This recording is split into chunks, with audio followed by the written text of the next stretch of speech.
कोल्हापूर महापालिका निवडणुकीसाठी राजारामपुरीतील व्ही.टी. पाटील सभागृहात मीडिया सेल सुरू केलाय। प्रचाराच्या विविध परवानगी, त्यासाठीचा खर्च, जाहिरातीसाठी परवानगी या ठिकाणी दिली जाणार आहे। त्यामुळे आता या कार्यालयात उमेदवारांच्या प्रतिनिधींची गर्दी वाढू लागली आहे। यंदा पहिल्यांदाच महापालिका निवडणुकीत निवडणूक आयोगाने प्रचारासाठी लागणाऱ्या सर्व वस्तू, यंत्रणा, खाद्यपदार्थ, जेवण आणि जाहिरातीचे दर निश्चित केलेत। त्या दरानुसारच उमेदवाराला खर्चाची मर्यादा पाळावी लागणार आहे। स्थानिक स्वराज्य संस्थांच्या निवडणुकीच्या प्रचारासाठी पहिल्यांदाच मोठ्या प्रमाणात अटी आणि शर्ती घालण्यात आल्यात। यावर्षीच्या निवडणुकीसाठी निवडणूक आयोगाने खर्चाचे दर निश्चित केलेत। त्या दरानुसारच उमेदवारांना खर्च दाखवणं बंधनकारक आहे।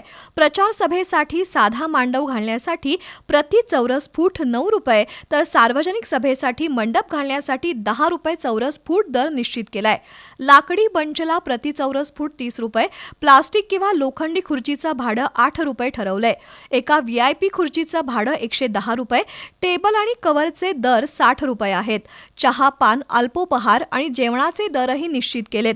1 कप चहा 7 रुपये, कॉफी 20 रुपये, छोटा बिस्किट पुडा 5 रुपये, 200 मिली कोल्ड्रिंक 20 रुपये, शिरा, उपीट, पोहे प्रत्येकी 20 रुपये प्लेट, मिसळ 40 रुपये, समोसा 15 रुपये, पुलाव 50 रुपये, शाकाहारी जेवण थाळी 70 रुपये, मांसाहारी जेवण थाळी 140 रुपये असे दर निवडणूक आयोगाने निश्चित केलेत।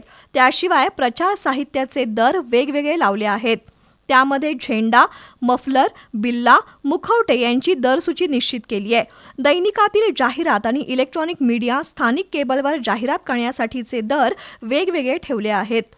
निवडणूक आयोगाने दिलेल्या दरसूचीनुसारच उमेदवारांना खर्चाचा तपशील सादर करायचा आहे। जाहिरात प्रसिद्ध करण्यापूर्वी परवानगी घेणं सक्तीचं केलंय। एका उमेदवाराला 9 लाख रुपये खर्चाची मर्यादा ठेवली आहे। त्यामुळे दरपत्रक आणि खर्चाचा मेळ जमवण्यासाठी उमेदवारांच्या प्रतिनिधींना धावपळ करावी लागतेय।